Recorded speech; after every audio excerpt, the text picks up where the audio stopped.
Good morning बच्चों। जैसा कि प्रीवियस वीडियो में हम लोग ने कवर किया था ये वाला topic, potential at any point due to a dipole, तो वो सारा डेरिवेशन मैंने ऑलरेडी उसमें आप लोग को बताया था कैसे in the easiest method.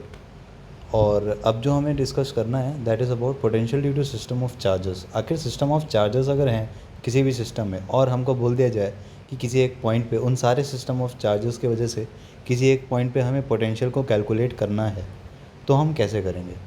So let's read it out. Consider a system of charges जहाँ की Q1 Q2 n number of charges हैं, ठीक है, विथ पोजीशन वेक्टर्स। हाँ, किसी एक पॉइंट से पोजीशन वेक्टर्स हैं R1 R2 Rn, ये सारे पोजीशन वेक्टर्स हैं, ठीक है। So related to some origin, obvious सी बात है, ओरिजिन से ही हम जो किसी भी पॉइंट की पोजीशन बताते हैं, that vector is considered as position vector, क्योंकि वो पोजीशन को पॉइंट कर रहा होता है। So the potential V1 at P due to the charge Q1 can be given as, potential का सिंपल फार्मूला जो कि आप देख पा रहे होगे यहाँ पे, ठीक है, सिंपल फार्मूला पोटेंशियल का जो कि लगा हुआ है यहाँ पे नाउ। सो अगर आपका मैं बात करूँ, ये वाला जो आपको दिख रहा होगा, सबको ही दिख रहा होगा, राइट, ओके। सो नाउ आगे बढ़ते हैं। Where R1P is the distance between Q1 and P। तो R1P आपको दिख रहा होगा यहाँ पे, है ना, देखो इधर, this R1P is the distance. और ये डिस्टेंस एक्चुअली में क्या है, ये रिप्रेजेंट कर रहा है आपके नॉर्मल चीज़ को, ठीक है, इसके मतलब मैग्नीट्यूड को, उस वेक्टर जो आपका R1 वेक्टर है उसके मैग्नीट्यूड को रिप्रेजेंट कर रहा है, डिस्टेंस है basically, right, okay. So now अब जो है सिमिलरली इसी तरीके से, ये तो चलो V1 हो गया आपका potential due to charge Q1 at point P, ठीक है, ये पोटेंशियल आपका हो गया V1। अब हम Q2 के वजह से जो पॉइंट P पे पोटेंशियल आ रहा होगा उसको हम V2 से डिनोट कर देंगे। सिमिलरली जो Q3 के वजह से पॉइंट कैपिटल P पे यहाँ पे जो भी पोटेंशियल आ रहा होगा, ठीक है, जो भी पोटेंशियल यहाँ पे आ रहा होगा Q3 की वजह से, उसको हम नाम दे देते हैं V3। एंड सपोज इस तरीके से सबका आपका फॉर्मूला लिखा हुआ है। और अगर हम डिस्टेंस की बात करें तो R1P was the distance from Q1 to P, then R2P will be the distance from Q2 to P। See, सब कुछ आपके बुक में बिल्कुल ही क्लियर लिखा हुआ है। Now where R2P and R3P are the distance from the distance of point P from the charges Q2 and Q3 respectively, and so on for the potential due to other charges. ये सारे charges को हम क्या करेंगे, सब निकाल लेंगे अलग अलग।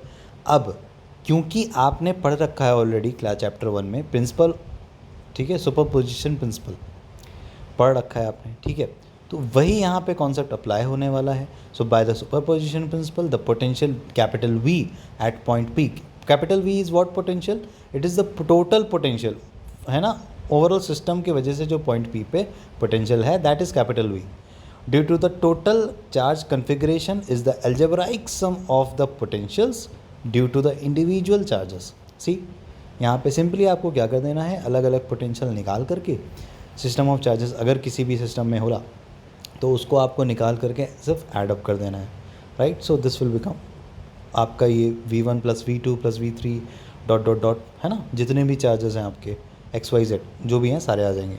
यहाँ पे n नंबर ऑफ चार्जेस है तो Vn तक लिया हुआ है ना, see this expression, okay.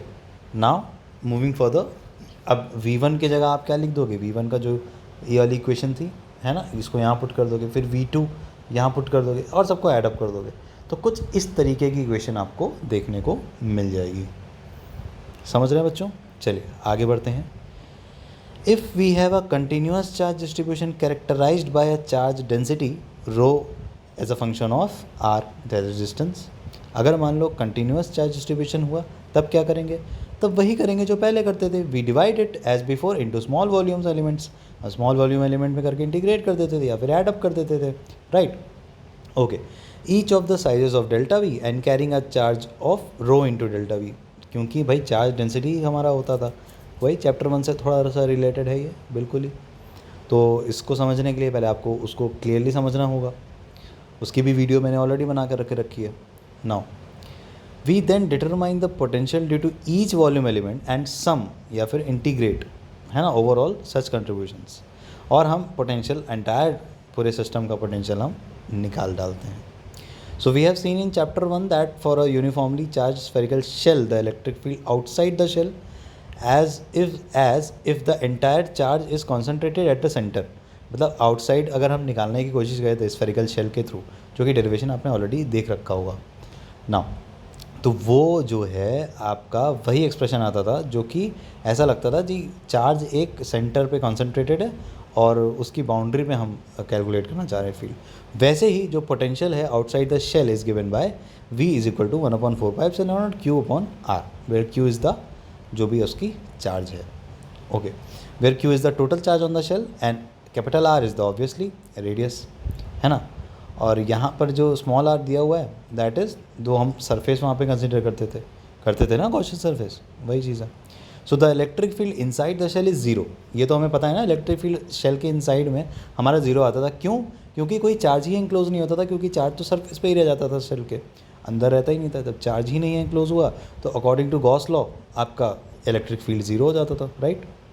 Now this implies that section 2.6 यानी कि ऊपर वाली equation, that potential is constant inside the shell as no work is done in moving a charge inside the shell, है ना, and therefore equals its value at the surface which is V is equal to 1/4πε0 Q upon R।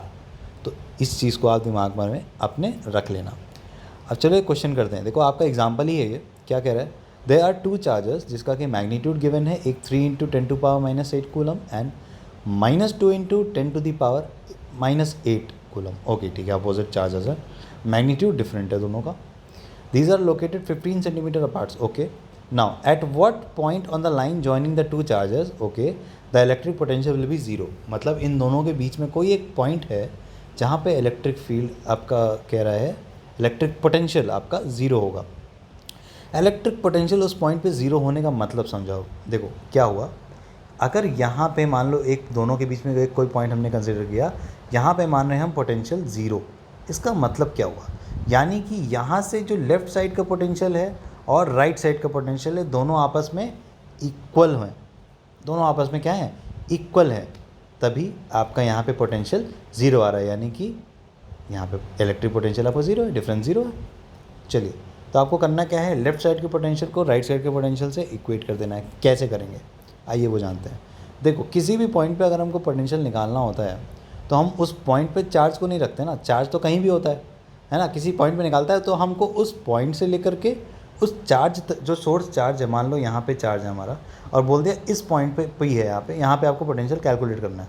यहाँ पे कोई charge नहीं रखा हुआ है लेकिन इस पॉइंट पे हमको पोटेंशियल कैलकुलेट करना है, तो यहाँ से यहाँ तक की डिस्टेंस हमें पता होना चाहिए और बाकी इस चार्ज का मैग्नीट्यूड अगर पता होगा तो हम आराम से पोटेंशियल निकाल सकते हैं। वही कॉन्सेप्ट यहाँ पे लगेगा। देखो क्या लगा हुआ है, तो पहले क्या हुआ, इन्होंने डायग्राम बनाया ये वाला, ये डायग्राम आपको दिख ही रहा होगा। तो यहाँ से यहाँ तक की डिस्टेंस इन्होंने मान लो है x, ठीक, इन्होंने यहाँ से यहाँ तक की डिस्टेंस x सेंटीमीटर मान लो x सेंटीमीटर मान ली। तो यहाँ से जो बची कुछ डिस्टेंस हो गई दैट विल बिकम 15 - x, अपने आप ही 15 - x हो जाएगा, क्योंकि भाई टोटल तो 15 है ना, 15 है भाई, यहाँ से यहाँ तक मान लो x है, मतलब एक कोई हमने आर्बिट्रेरी पॉइंट कंसिडर कर लिया जहाँ पे पोटेंशियल हम मान के चल रहे हैं कि ज़ीरो है, उसको मान लिया हमकी डिस्टेंस वहाँ तक की x है, 3 × 10⁻, मतलब पॉइंट O से लेकर के P तक की डिस्टेंस आपकी है x सेंटीमीटर, तो बची हुई डिस्टेंस विल बी 15 - x, क्योंकि अगर हम पॉइंट O और पॉइंट A के बीच की डिस्टेंस की बात करें वो 15 सेंटीमीटर है, वो क्वेश्चन में गिवन है, राइट। बस उसके बाद करना ही क्या है, उसके बाद करना ये है कि दोनों का पोटेंशियल निकाल करके हमको डिफरेंस इन लोगों का इज इक्वल टू ज़ीरो बना देना है, क्योंकि हमें पता है भाई लेफ्ट साइड का पोटेंशियल अगर राइट साइड के इक्वल हो गया इसका मतलब वहाँ पे पोटेंशियल पॉइंट पे ज़ीरो है, राइट। किसी भी पॉइंट के लेफ्ट साइड का potential is equal to right side का पोटेंशियल, इसका मतलब वहाँ पे पॉइंट यहाँ पे ज़ीरो है। तो हमको करना क्या है, इस पॉइंट पे यहाँ इसके थ्रू पोटेंशियल निकाल लेना और इस चार्ज के थ्रू पोटेंशियल निकालना, दोनों को इक्वेट कर देना है। देखो कैसे करेंगे। सपोज मान लो कोई पॉइंट P है इस एक्सिस पे, ये एक्स एक्सिस है हमारी, ठीक है, where the potential is zero. If x is the coordinate, x coordinate of P, मान लो ये जानते हो या कैसे सॉल्व किया, ये आपका ओरिजिन माना है, इसको ओरिजिन माना है, तो इधर साइड जाते हैं आपका एक्स एक्सिस मिलता है, वही चीज़ है यहाँ पे। Is it clear? Now what it is saying that कि आपका इस तरीके से if x is the x coordinate of P, obviously x must be positive, obviously right side है तो पॉजिटिव होगा. Now there is no possibility of the potential due to the two charges adding up to the zero. ऐसी कोई possibility नहीं है, ठीक है, for x less than zero. So if x lies between zero and a, मतलब O and A, we have 1/4πε. देखो किया क्या, पोटेंशियल पहले इसके थ्रू निकालें, यानी कि पोटेंशियल थ्रू जो 3 कूलम वाला चार्ज है, 3 × 10⁻⁸ वाला कूलम चार्ज है, ठीक. और आपका निकाले पोटेंशियल थ्रू -2 चार्ज, -6 8 कूलम, ठीक है, इतना. तो ये दोनों निकाल करके क्या कर दिया भाई, ये दोनों आपस में इक्वल है, तभी वहाँ पे पोटेंशियल ज़ीरो होने वाला है पी पे. तो अब इक्वल है तो मतलब इन लोगों का जो पोटेंशियल होगा वी, मान लो V O minus V A, ठीक है, दैट विल बी ज़ीरो, है कि नहीं है.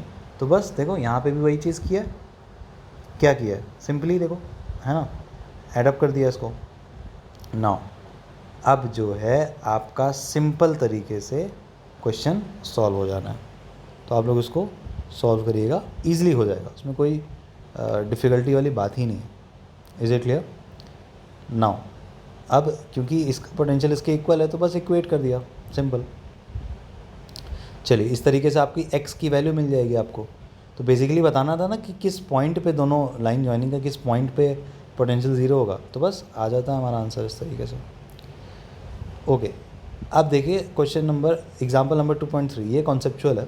क्या कह रहा है, यहाँ पे 2 चार्ज कन्फिग्रेशन दिए हुए हैं हमें, मतलब एक पॉजिटिव के थ्रू इलेक्ट्रिक फील्ड लाइंस बाहर की तरफ निकल रही है और पॉइंट दिख रहे होंगे पी एंड क्यू, ये वाले पॉइंट, है ना. और जो है आपको दिख रहा होगा राइट साइड में point A and B negative charge के थ्रू. अच्छा, पॉजिटिव से फील्ड लाइंस बाहर निकलती हैं, नेगेटिव के अंदर एंटर करती हैं, तो दोनों कन्फिग्रेशन हमारे पास है. सबसे पहला क्वेश्चन क्या पूछ रहा है हमसे, give the sign of the potential difference V P minus V Q और V B minus V A. चलो भाई, एक सिंपल सा कॉन्सेप्ट है, आप मुझे ये बताओ, पोटेंशियल जो है, अब यहाँ पे चार्ज रखा हुआ है, एक पॉइंट P यहाँ पे है, Q यहाँ पे है, तो P वाला पॉइंट थोड़ा पास में है इस चार्ज के, सोर्स चार्ज के, ठीक. तो जो पोटेंशियल आपका Vp वाला आएगा, ठीक है, और पोटेंशियल एक VQ आएगा, ठीक. तो जो Vp पोटेंशियल होगा वो VQ से बड़ा होगा या छोटा होगा. भाई देखो, potential is inversely proportional to the distance, inversely proportional, यानी कि डिस्टेंस अगर बढ़ी तो पोटेंशियल घट जाएगा. यही तो कह रहा है, डिस्टेंस अगर बढ़ी तो पोटेंशियल घट जाएगा आपका. तो डिस्टेंस आपकी बढ़ी का क्यू वाले पॉइंट की अगर हम बात करें तो डिस्टेंस ज़्यादा हो जा रही है, तो इसका पोटेंशियल विल बी लेस, है ना, एज़ कम्पेयर टू वीपी. इसका पोटेंशियल मोर होगा, ज़्यादा होगा, तो VP will be greater than VQ. तो आपका जो वीपी माइनस वीक्यू होगा वो आपका आएगा पॉजिटिव. Is it clear. यही कॉन्सेप्चुअल क्वेश्चन देगा, आपसे पूछा give the sign of the potential difference V P minus V Q. इसका साइन क्या होगा, इसका साइन होगा पॉजिटिव, होगा कि नहीं होगा, है कि नहीं है. और V B minus V A, अब देखो V B minus V A पूछ रहा है, यानी कि बी कन्फिग्रेशन में आ जाओ अब, नेगेटिव वाले में. ये तो पॉजिटिव की बात कर ली हमने. सिमिलरली अब यहाँ पे देखो क्या है, अब यहाँ पे नेगेटिव वाला कॉन्सेप्ट आ गया, तो यहाँ पे नेगेटिव चार्ज आ जाएगा, पहली चीज़ तो नेगेटिव आ जाएगी. अच्छा, अब हमें ये पता है ना कि potential is inversely proportional to distance. अब यहाँ पे कायदे से अगर हम देखा जाए तो बी पॉइंट दूर है, तो बी पॉइंट दूर है मतलब उसकी डिस्टेंस ज़्यादा हुई, तो यानी कि वी पी जो बी पॉइंट है, अगर चार्ज हमारा पॉजिटिव होता तो बी पॉइंट पे पोटेंशियल लेस होता हमारा, लेकिन यहाँ पे चार्ज नेगेटिव है, ठीक है, तो सब कुछ रिवर्स हो जाएगा. तो जिसके कारण आपका अब की बार पोटेंशियल जो वी बी पे है वो ज़्यादा हो जाएगा एज़ कम्पेयर टू जो वी ए पे है, क्योंकि नेगेटिव चार्ज है ना आपका. भाई नेगेटिव चार्ज भी तो आप मैग्नीट्यूड रखोगे फॉर्मूले पे, ठीक. तो उस कॉन्सेप्ट से V B minus V A will be positive, ठीक है. और इसी तरीके से देखो छोटे छोटे कॉन्सेप्चुअल क्वेश्चंस हैं. अब देखो यहाँ कह रहा है give the sign of potential energy difference of small negative charge between the point Q and P, और फिर दूसरा बताना है A एंड B, ठीक. सिमिलरली इसी तरीके से आपको सब कुछ निकालना है. पोटेंशियल एनर्जी कैसे रिलेटेड थी, उसी का फॉर्मूला लगाना है और निकाल डालना है। तो इस क्वेश्चन को भी आप ट्राई करिएगा, नहीं आएगा तो आप पूछिएगा बेसिकली। चलिए आगे बढ़ते हैं, आते हैं बात करते हैं इक्विपोटेंशियल सरफेस की। आखिर ये इक्विपोटेंशियल सरफेस क्या होता है? देखो नाम से ही हमें पता चल रहा है दैट इक्विपोटेंशियल यानी कि इक्वल पोटेंशियल वाला सरफेस, जहाँ पे ऐसा सरफेस जहाँ पे पोटेंशियल आपका इक्वल होगा। अब भाई वो कैसा होगा? चलो, आपकी जो electric field lines positive charge से निकल रही थी, ऐसे निकल रही थी, बिल्कुल नॉर्मली आउटवर्ड निकलती थी, मैंने बताया था ऐसे निकलती थी, है ना। अब मान लो, मैंने बोला इस पॉइंट पे, ये कोई पॉइंट है, ये P है, इस पे पोटेंशियल निकालो, तो ऑब्वियस सी बात है चार्ज का मैग्नीट्यूड तो यही वाला रखोगे आप, लेकिन डिस्टेंस क्या है? सिंपली मान लो यहाँ से यहाँ तक की R है डिस्टेंस, ठीक। फिर मान लो यहाँ पॉइंट ले लिया हमने, बिल्कुल एक सर्कल बनाते हुए चलो और सारे पॉइंट्स को कट करते हुए चलो। तो यहाँ पॉइंट हो गया, एक यहाँ आ गया, एक यहाँ पॉइंट हो गया, एक यहाँ पॉइंट हो गया, यहाँ पॉइंट हो गया, यहाँ पॉइंट हो गया और इधर पॉइंट हो गया। अब क्योंकि ये सर्कल है तो यहाँ से लेके यहाँ तक की डिस्टेंस भी R होगी, R होगी, ये भी R होगी, ये भी R होगी। तो basically R will become the radius of this circle, है ना। और R डिस्टेंस थी एक्चुअली में चार्ज से लेकर के जिस पॉइंट पे हमको पोटेंशियल निकालना था। अब ये पॉइंट P था, लेकिन यहाँ पे मान लो R होगा, ये S है, T, U, V, W अलग अलग पॉइंट्स हैं, ठीक है। लेकिन हर इन सब पॉइंट पे डिस्टेंस तो सेम है और चार्ज का मैग्नीट्यूड भी सेम है। तो पोटेंशियल का फॉर्मूला हमारा क्या होता है भाई? 1/4πε0, जो कि कांस्टेंट होता है Q/r। अब Q भी सेम है, R भी सेम है, तो क्या पोटेंशियल नहीं सेम आएगा? हर पॉइंट पे सेम आएगा, P पे भी आएगा, R पे भी आएगा, S पे भी आएगा, T पे भी आएगा। तो ये इसी सरफेस को, ये जो सरफेस है ना पूरा सर्कल बना हुआ है, और ये सर्कल 2D में नहीं है, 3D में इमेजिन करो पूरा स्फीयर। दैट सरफेस, ये स्फेरिकल से सरफेस होगा, ये आपका कहलाएगा इक्विपोटेंशियल सरफेस, क्योंकि इसके हर एक पॉइंट पे potential will be same. Are you getting my point? चलो इतनी बात क्लियर हुई ना, तो अभी थोड़ा सा इसको रीड कर लो। An equipotential surface is a surface with a constant value of potential at all points on the surface. कैसे कांस्टेंट होगा वो मैंने आपको बताया, ठीक है। और एक और बात, जो वो मैंने अभी बनाया था ना जो कॉन्फ़िगरेशन, उस पर जो फील्ड लाइंस ऐसे निकल रही थी और एक आपका इक्विपोटेंशियल सरफेस ऐसा कुछ का आ रहा था, ये आपस में नॉर्मल होते हैं, इस तरीके से परपेंडिकुलर बिल्कुल होते हैं।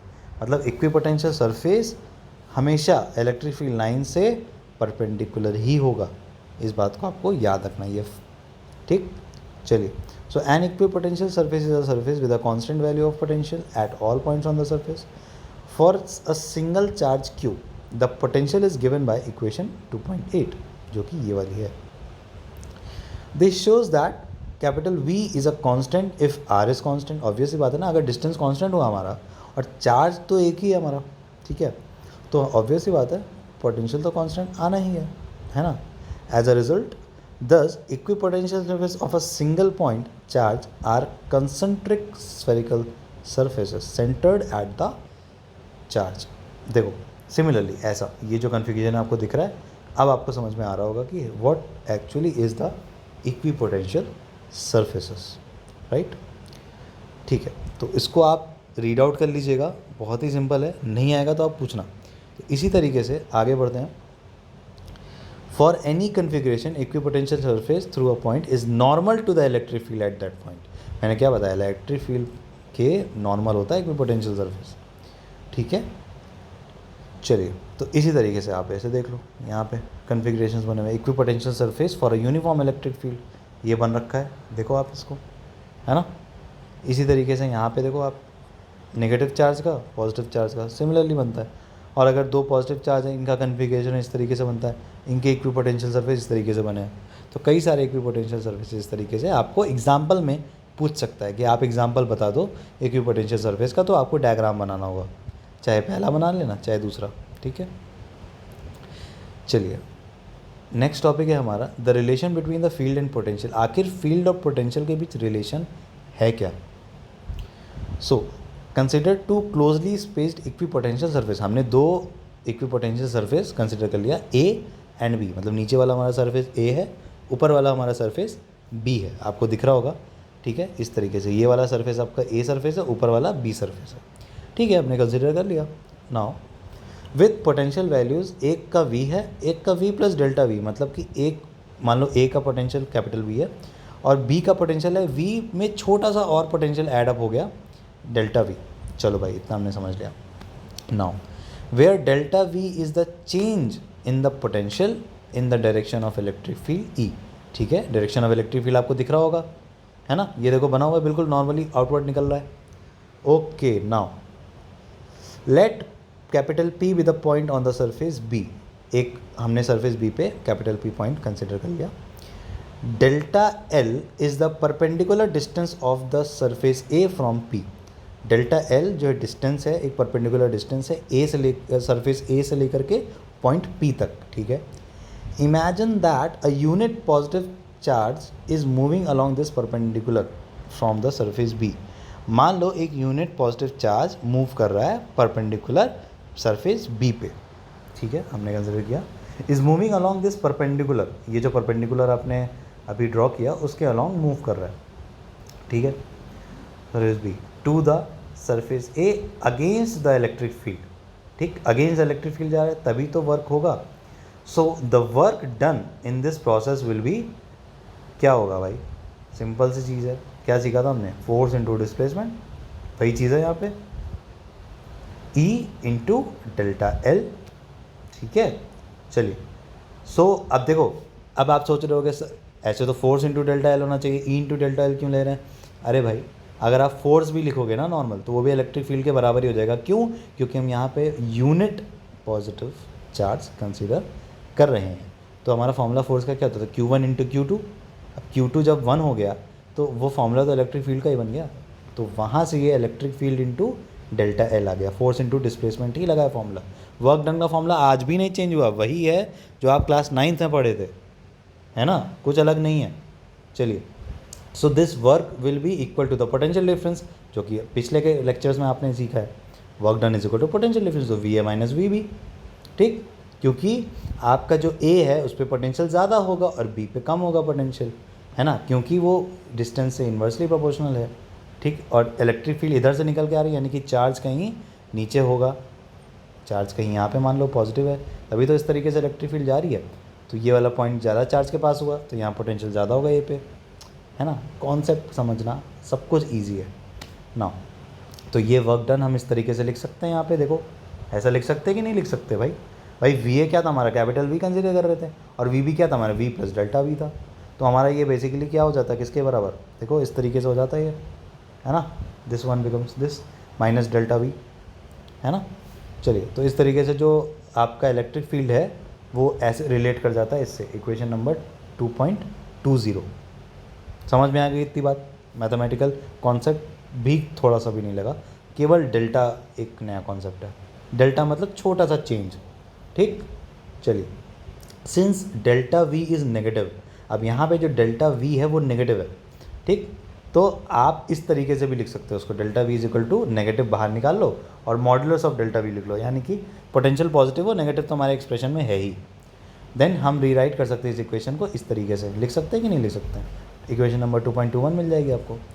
तो यहाँ से we thus arrive at two important conclusions concerning the relation between electric field and potential. अब देखो ये जो है इस इक्वेशन ने एक्स्टैब्लिश कर लिया relationship between electric field and potential. अब आपको रिलेशन पता है इलेक्ट्रिक फील्ड और पोटेंशियल में, तो अब जो आपको क्वेश्चन आएंगे हो सकता है इलेक्ट्रिक फील्ड और पोटेंशियल मिला करके आ जाए, इसीलिए आपको इलेक्ट्रिक फील्ड का कॉन्सेप्ट को स्ट्रॉन्ग करना पड़ेगा along with numerical first chapter के रिलेटेड, ठीक है, क्योंकि 12th में सारे टॉपिक्स आपस में रिलेटेड होते हैं। एक भी टॉपिक अगर आपको स्ट्रॉन्ग नहीं है तो दूसरा वाले में आपको उसी की ज़रूरत पड़ने वाली है, तो स्ट्रॉन्ग ऑटोमेटिकली हो जाता है, आपको करना ही होता है। और जितने ज़्यादा आप क्वेश्चन प्रैक्टिस करेंगे बेटा उसकी उतनी आपकी प्रैक्टिस होगी, ठीक है, हमारे करा देने से नहीं होने वाला। जितना ज़्यादा क्वेश्चन आप करोगे आपकी ही प्रैक्टिस होगी, प्रिपरेशन फर्दर के एग्ज़ाम के लिए जो भी आप प्रिपेयर कर रहे हो वो अच्छे से हो जाएगा। तो क्वेश्चन लगाना बहुत इंपॉर्टेंट है, क्वेश्चन मिल जाएंगे आपको रेफरेंस बुक से, तो आप रेफरेंस बुक उठाइए, क्वेश्चन जितने हो सकते हैं उतने आप सॉल्व कर डालिए। चलिए, सो इम्पॉर्टेंट कंक्लूजन क्या है हमारे, electric field is in the direction in which the potential decreases steepest, ठीक है, डिक्रीज हो रहा है, और its magnitude is given by the charge in the magnitude of potential per unit displacement normal to the equipotential surface at that point. ठीक है भाई, ये भी पॉइंट हमें क्लियर हो रहा है। ठीक है, तो उसका जो मैग्नीट्यूड है, it is given by the change in the magnitude of the potential per unit displacement normal to the equipotential surface, यानी कि डेल्टा एल यहाँ पे हमारा डिस्प्लेसमेंट है वैसे नॉर्मल।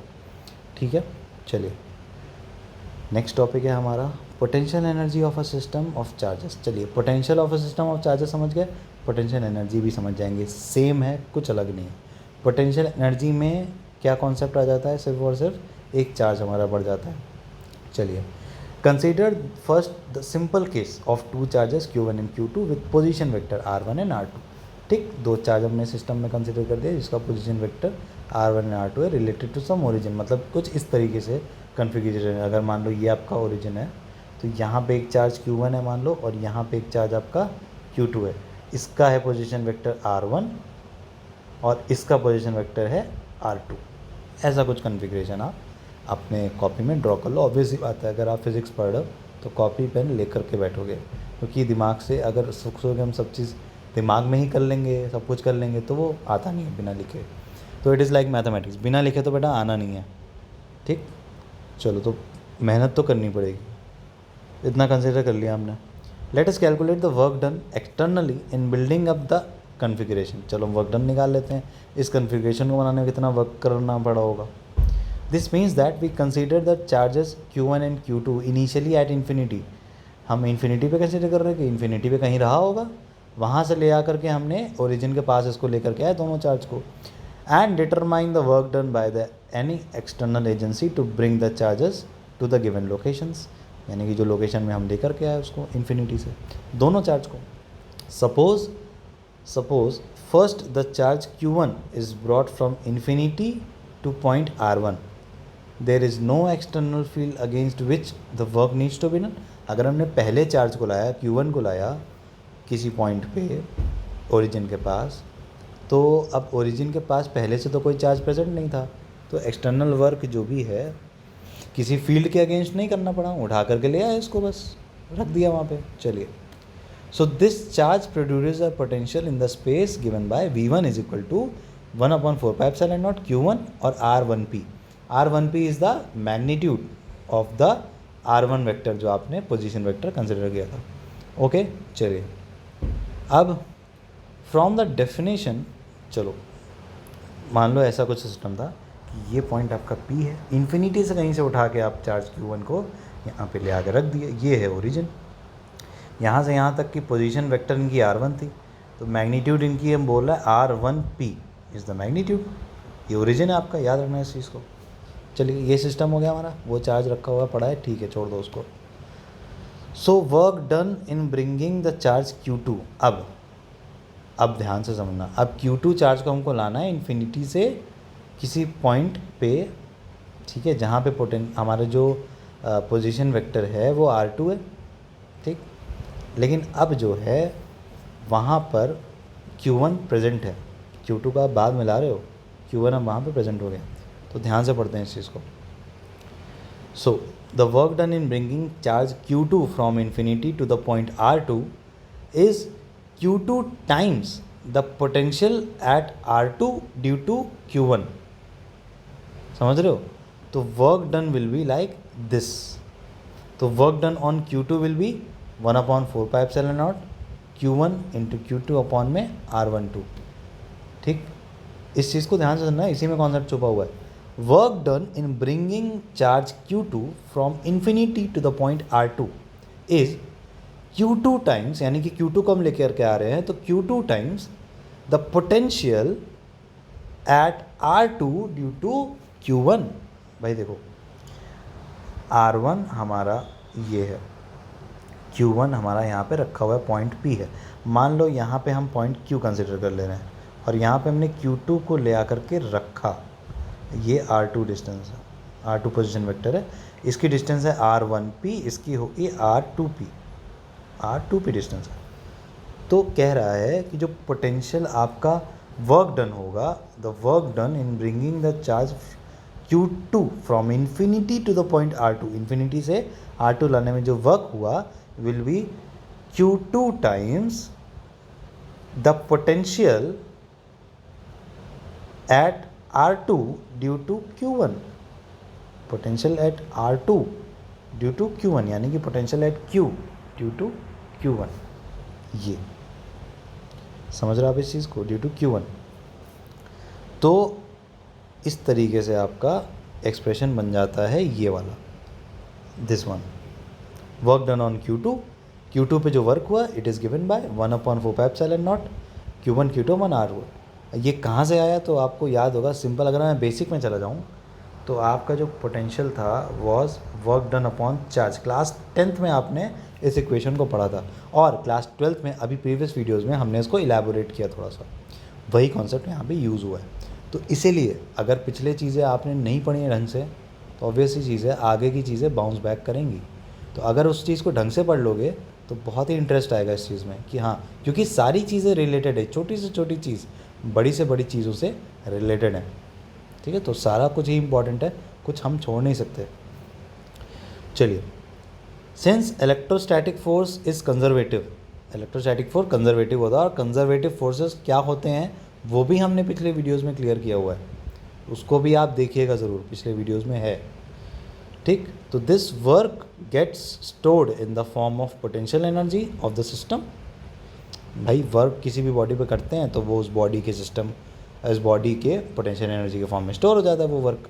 ये तो बचपन से पढ़ते हैं हम क्लास 9 से। Thus the potential energy of the system of two charges Q1 and Q2 is given by this configuration, this equation 2.2 है कि नहीं है।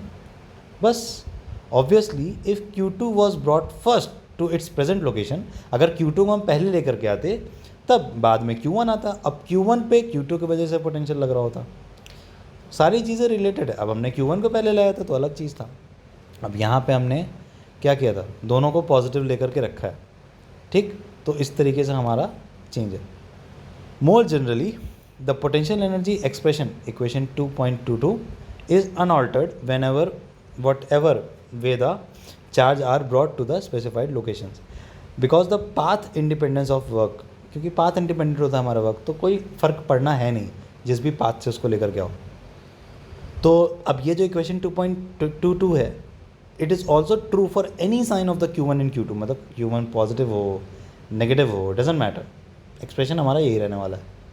तो पोटेंशियल एनर्जी इज़ पॉजिटिव, ठीक है, this is as expected since from the like charges. अगर like charges की बात करेंगे तो हमारा पोटेंशियल एनर्जी पॉजिटिव ही रहेगा, है ना भाई। Same sign, positive positive positive होता है, नेगेटिव इंटू नेगेटिव भी नेगेटिव पॉजिटिव होता है, वही चीज़ है यहाँ पे। सो क्या कह सकते हैं हम कि electrostatic force is repulsive and a positive amount of work is needed to be done against this force to bring the charge from infinity to the finite distance apart, जो कि हमने किया इन्फिनिटी से लेकर के फाइनाइट डिस्टेंस पे ले आए। तो for unlike charges the electrostatic force is attractive. In this case a positive amount of work is need to be done against this force to take the charge from a given location to the infinity. In other words, a negative amount of work is needed for the reverse path, ठीक है, from infinity to the present location. So the potential energy is negative. इसी के कारण potential energy negative होता है। अगर आपसे पूछ लेता है मान लो क्यों पोटेंशियल एनर्जी नेगेटिव हो जाती है, तो आप इस पैराग्राफ को ब्रीफली एक्सप्लेन कर सकते हो इस आंसर में, तो आपको फुल मार्क्स मिलेंगे उसमें। Equation number 2.22 is easily generalized for the system of any number of point charges। देखो अभी तो हमने दो चार्ज के बारे में पढ़ा, हमको पढ़ना था सिस्टम ऑफ चार्जेस के बारे में, तो उसको भी थोड़ा सा देख लेते हैं। बहुत ही सिंपल है। Let us calculate the potential energy of the system of charges 3 system of charges से, जो कि लोकेटेड है R1 R2 R3 position vectors पर। So to bring Q1 first from infinity to R1 कोई वर्क नहीं लगेगा, लेकिन अगर हमको Q2 को लाना है अब तो वर्क लगेगा ना Q1 के अगेंस्ट।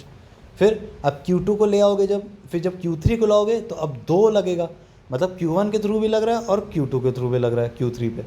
समझ रहे हो, आप Q3 को तीसरी बार ला रहे हो आप, है ना, तो आप ऐसा समझो। तो as before work done in this step will be Q2 into V1 due to R। भाई V1 पोटेंशियल जो था आपका वो इस तरीके से गिवन है जो पिछला वाला था। अब तीसरे के लिए क्या करोगे आप, the charge Q1 and Q2 produce a potential which eight any point P is given bye आपका दोनों के थ्रू, मतलब पोटेंशियल 1 और 2 दोनों के द्वारा, it is given by equation number 2.24। See this number equation आपका ये वाली इक्वेशन है कि नहीं है, ये वाली, ठीक। अब work done in bringing Q3 from infinity to the point R3 is Q3 times the potential of 1 and 2 एक साथ, समझ रहे हो। तो ये हो जाता है सिस्टम ऑफ चार्जेस के थ्रू ये। फिर आप सबको क्या करते हैं, ऐड अप कर देते हैं, टोटल वर्क डन आ जाता है। तो ये पूरी चेन चलती जाती है। फ़िलहाल के लिए इतना ज़्यादा सिस्टम ऑफ चार्जेस, क्योंकि ये थोड़ा सा कॉम्प्लिकेट हो जाता है आगे चल के, तो बहुत ज़्यादा सिस्टम ऑफ चार्जेस नहीं रखते पोटेंशियल एनर्जी के कैलकुलेशन में। ज़्यादा से ज़्यादा 2 के लिए क्वेश्चन पूछ लेगा या 3 के लिए पूछ लेगा, उतना डिटेल में नहीं जाना। आप इसको क्वेश्चन करोगे ना जब रेफरेंस बुक से, तो अपने आप ही क्लियर हो जाएगा कैसे क्या चार्ज रखना है हमको, कब रखना है, किस पे रखना है, क्यों रखना है, कौन सा डिस्टेंस लेनी है, वो सारा क्वेश्चन सॉल्व करने से ही आएगा। ठीक है, तो ये एग्जांपल्स हैं, आप इसको ज़रूर सॉल्व करिएगा। अगर इसको सॉल्व कर ले गए ना, सारे क्वेश्चन सॉल्व कर ले जाओगे आप। अब जो नेक्स्ट वीडियो होगी उसमें नेक्स्ट टॉपिक हम पढ़ेंगे potential energy in an external field, potential energy of a single charge. तो वो सब हम चीज़ें यहाँ पे देखने वाले हैं आगे चल के। तो चैप्टर तो बड़ा है, तो अभी हम हाफ वे आ चुके हैं, अभी हाफ वे और जाना बाकी है। तो let's see you in next class. आप यहाँ तक अपने नोट्स कंप्लीट करके चैप्टर 1 और चैप्टर 2 का जितना इस वीडियो तक है, जिस दिन ये वीडियो आपको मिलेगी उस दिन आप मुझे कंप्लीट करके भेज दोगे। ठीक है, पढ़ते रहिए, रेफरेंस बुक से क्वेश्चन सॉल्व करते रहिए, क्योंकि ultimately you have to solve the question in the board exams, या फिर कहीं भी कॉम्पिटिटिव जाओगे। थ्योरी पढ़ने से केवल काम नहीं चलेगा। हाँ, थ्योरी में पढ़ने से इंटरेस्ट जागता है, फिर जब क्वेश्चन सॉल्व करोगे, जब क्वेश्चन सॉल्व होंगे तो इंटरेस्ट और बढ़ता है। तो पहले अगर क्वेश्चन नहीं सॉल्व होंगे तो आप रेफरेंस बुक से उठा करके सैम्पल वाले सॉल्व करना, फिर अनसॉल्व सॉल्व करना। ठीक है, साथ के साथ सॉल्व करके आप चलोगे आगे तो बहुत अच्छे से प्रिपरेशन हो जाएगी। चैप्टर 1 ये जो फर्स्ट बुक है, it will take lot of time, क्योंकि बहुत बड़ी होती है ये। उसके बाद फिर बाकी चीज़ें जो आगे सेकंड बुक में है वो छोटे छोटे हैं, वो जल्दी जल्दी कवर हो जाते हैं। चलिए, तो आज के लिए इतना ही, बाकी नेक्स्ट क्लास में मिलेंगे। चलिए, तब तक के लिए आप लोग अपना ख्याल रखिए, ध्यान रखिए अपना, और वैक्सीन अगर आप लोग 18+ है कोई तो लगवा ले, नहीं तो आप लोग के लिए भी आने वाली ही है। चलिए फिर नोट्स अपना कंप्लीट करके मुझे भेज दीजिएगा। चलिए फिर, थैंक यू।